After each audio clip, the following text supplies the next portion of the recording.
the Salts Healthcare Discover Series podcast, the podcast for healthcare professionals.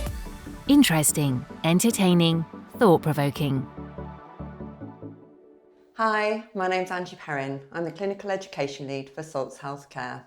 Today I'm here at the Salts Academy, which is a wonderful new venue built specially to provide education for stoma care nurses. So I'm here today with Jay and Michelle. So Jay, would you like to give us a little bit of background about yourself? Hello Angie, thank you for inviting me today. My name's Jay Bradbury, I'm the matron for elective surgery at the Churchill Hospital in Oxford.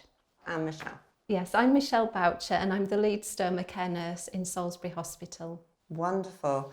And I suppose the unity, that what brings you together is that actually you are both former students on our DMU and Salts Academy course, the Principles and Practices of Stoma Care.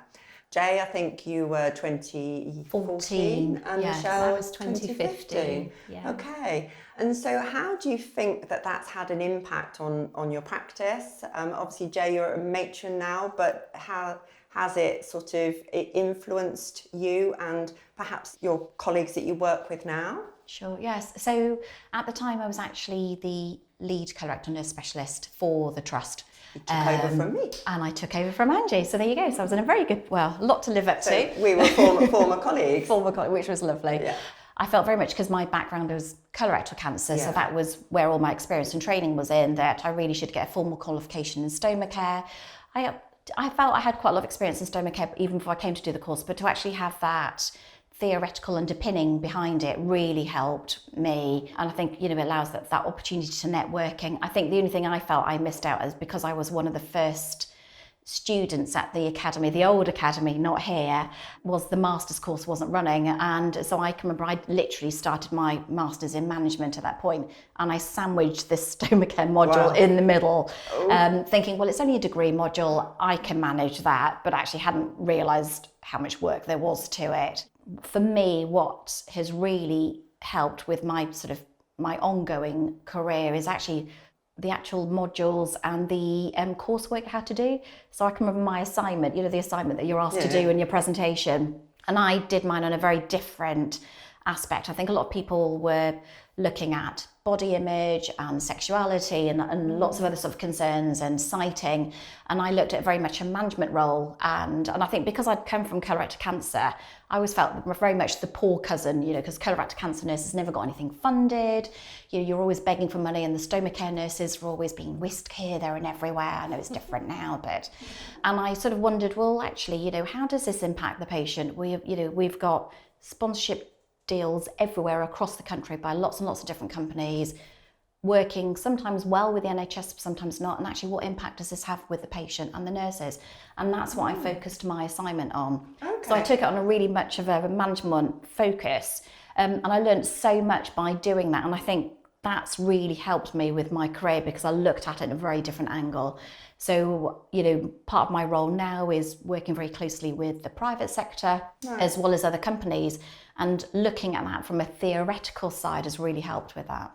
Oh, brilliant. That's an interesting angle to look at because, like you say, a lot of the other presentations and the assignments that we see have that far more clinical focus to them.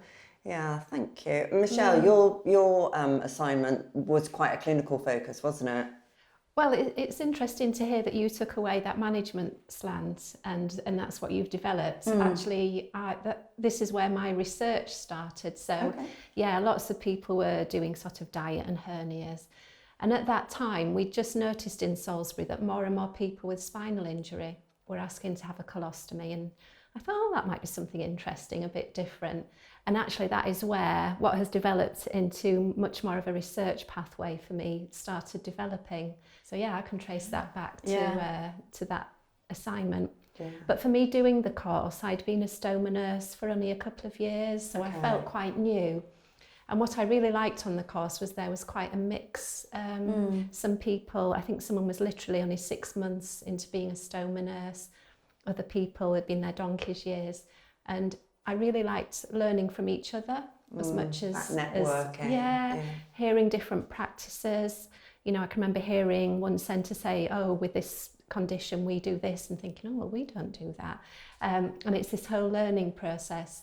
Lots of different angles of stoma care. It was just a really good course, with lots of interesting speakers, even like we had radiologists, I think. I don't know whether you still do have that. We do. So it was just a great range of things. And even a couple of months ago, I was looking up the fistula management, because we don't have many people with that. And I even found myself flicking through, looking at some photographs, and I think you'd presented that module at the time, Angie. Yeah. Oh, right. I actually spoke on the very first one, so 10 years ago now.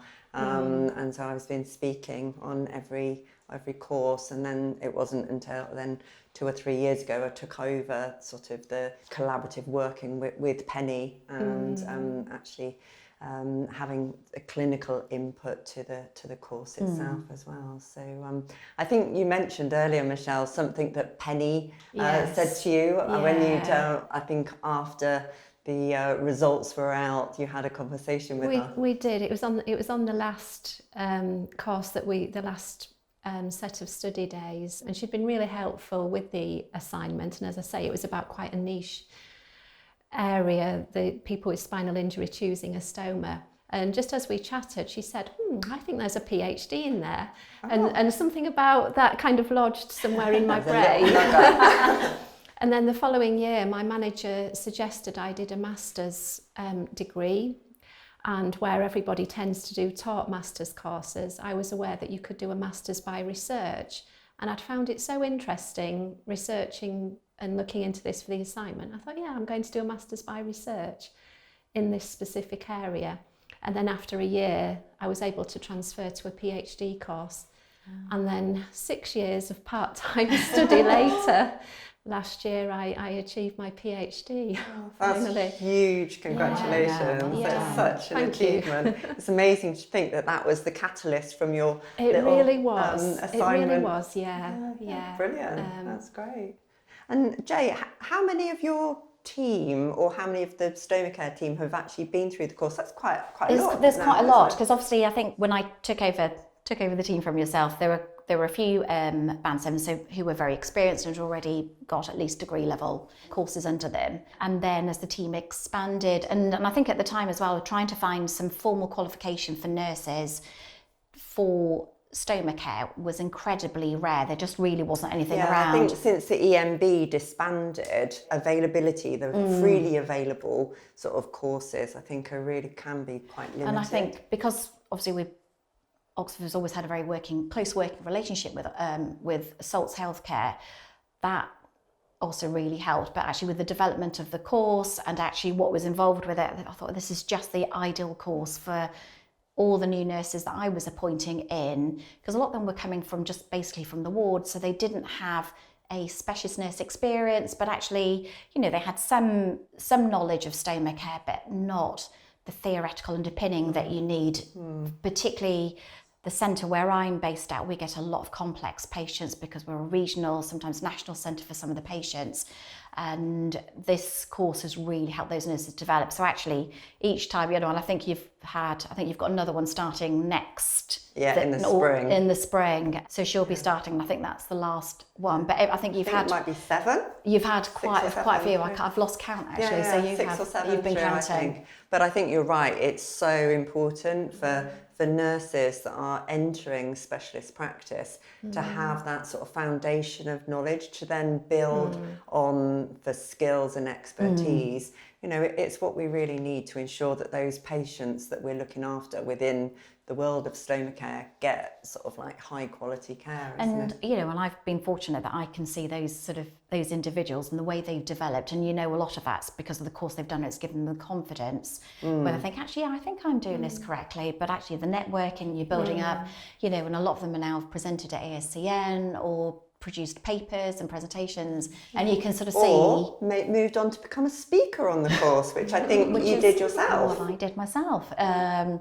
So it has given us a huge amount of opportunities, and I think you don't realise that at the time. You just think, actually, this is, for me, I just thought, well, actually, I need to have a stoma care course because I'm now managing a team of stoma nurses, so partly I should have that tick box sort of type thing, but it gave me lots of different opportunities, as you said, from the networking side, where I ended up then chairing the Association of Chiropractology of Nursing, done work for NICE, which is still continuing, and that's, you know, those sort of presentation skills that you gain doing the module, and that sort of passed on to the people that I now manage. Yeah, and I think it is that sort of progression and how much you achieve as your career develops. I mean, Michelle, you won the ASCN Presentation of the Year last year. I did, but I think that was jointly won with a patient, Dave, That's who great.